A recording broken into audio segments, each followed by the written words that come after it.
Department. Doon tayo sa Section 16. Ayan, Section 16. Ano pinapakita diyan? The Senate shall elect its President and the House of Representatives, its Speaker, by a majority vote of all its respective member. Majority vote. Alright, so that's it. So, ang nakalagay ito na last paragraph, last sentence, each house shall choose such other officers as it may deem necessary.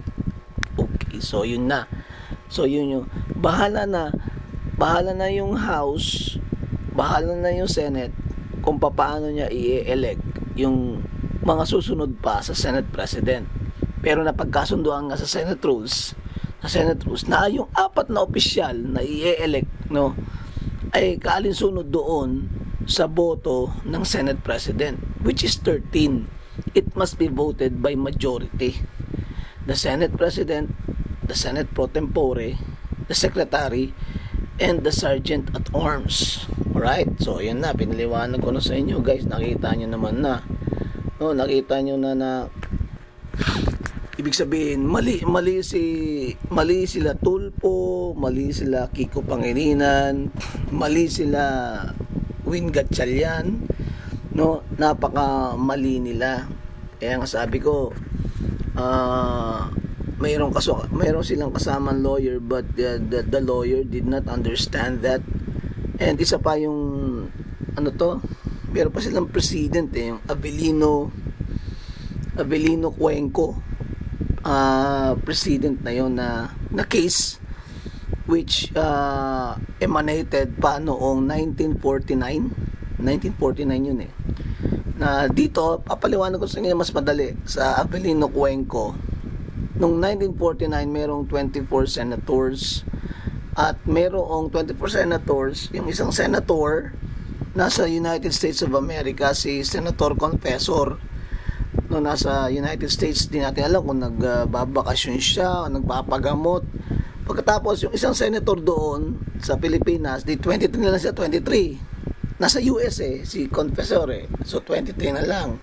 So yung isa nasa ospital, yung Soto Senior nasa ospital, di 22 na lang, 22. So ngayon, nagkaroon ng eleksyon at nahalal yung what do you call that, si Cuenco as a Senate President. So nung mahalal siya, nagprotesta tong Jose Avelino, alright, nagprotesta siya. So ang protesta niya is that dapat hindi siya Senate President kasi nga wala namang majority, alright, walang majority. So ayun, so nag-rule yung court kasi nagano sila Avelino nagsampa ng petition sa court na quo warranto na ibig sabihin nun prohibition yun parang prohibition yun na pinipigilan ka na mag-function kasi nga illegitimate yung nangyaring botohan. Alright, so mangyayari yan pag nag-function ka niyan, it's like an usurpation. Alright, so yun na. So nag-decide yung korte, sabi ng korte, unang-una niya, ayaw kong makialam kasi nga that's political The leadership within the Senate, it's considered to be as a political, no? Yung pagtatalo na dapat akong presidente, dapat hindi ikaw. So that's political. Ang gusto lang tignan doon ng korte dapat yung procedure, kung tama ba yung ginawang procedure, yung ruling. Doon sila papasok. Pero hindi sila mamimili kung sino dapat ang magiging presidente. Ang titingnan nila, kaya nga dito maganda ang titingnan ng Supreme Court dito, yung ruling na ginawa, na procedure. Kaya ito nangyari. During that time, sinabi ko na sa inyo na si Senator Confessor nasa US. Hindi ko alam kung nag-leave ba yun o nagpapacheck up. 1949. So, ang bilang na senador lang dito sa Pilipinas, 23 lang. 23. Hindi na natin bibilangin yung nasa US kasi labas na yun we don't have jurisdiction there. Ang may jurisdiction lang ang Pilipinas within the Philippines. So 23. So kung 23 yan, anong majority ng 23? doon papasok yung 12. Diba? So doon papasok yung 12 kasi 23 lang ang senator available within the jurisdiction of the Philippines.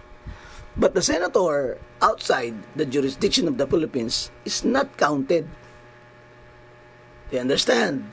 Yun. Kaya yung Avelino Cuenco na yan na case, that was what we call that approved by the court na tama yung kanilang ruling kasi within the jurisdiction jurisdiction to guys na 23 lang yung senador.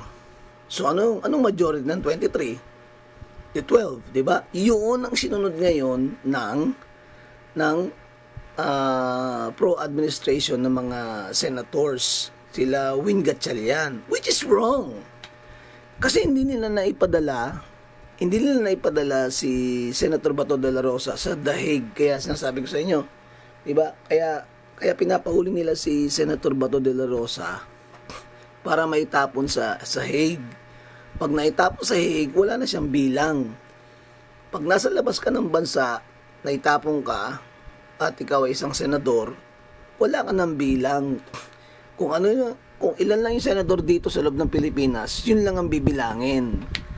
Kaso nga, ang problema nga kasi ganito, nandito pa si Jinggoy, nakakulong lang, nasa Pilipinas. Si Senator Bato de la Rosa, hindi matagpuan, pero nandito sa Pilipinas. So, it's a number of 24 still. So, ang majority is 13. O, diba? Kaya gusto nilang makuha si Senator Bato de la Rosa at maitapon sa Hague, the Netherlands, para ang bilang is 12 na lang. Kaso nga hindi nagtagumpay dahil nakawala si Senator Bato de la Rosa. Yun guys.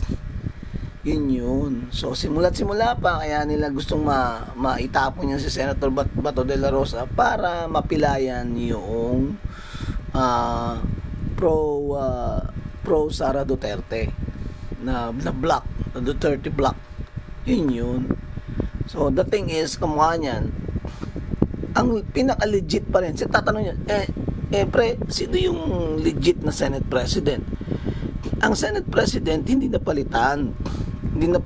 Yung pa rin siya, si Senator Alan Peter Cayetano. Siya pa rin ang presidente.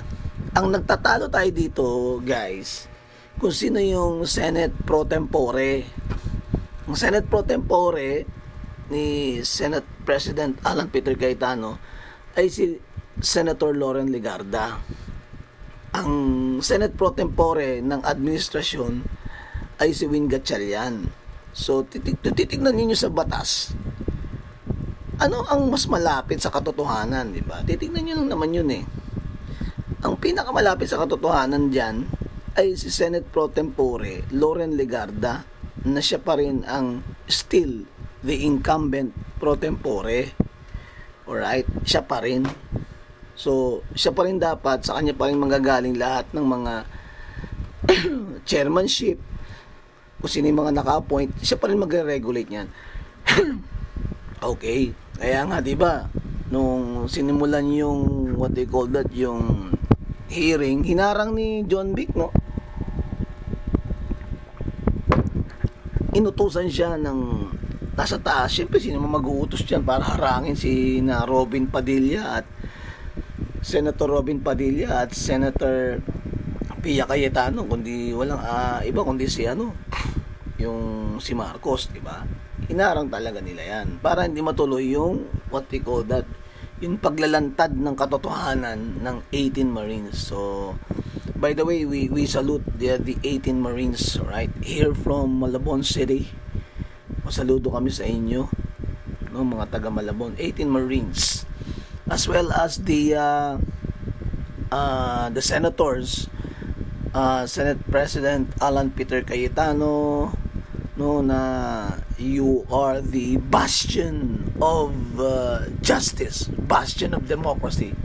Fight po tayo, Senator Alan, Senator Robin Padilla, Senator Pia Cayetano, Senator Rodante Marcoleta, no?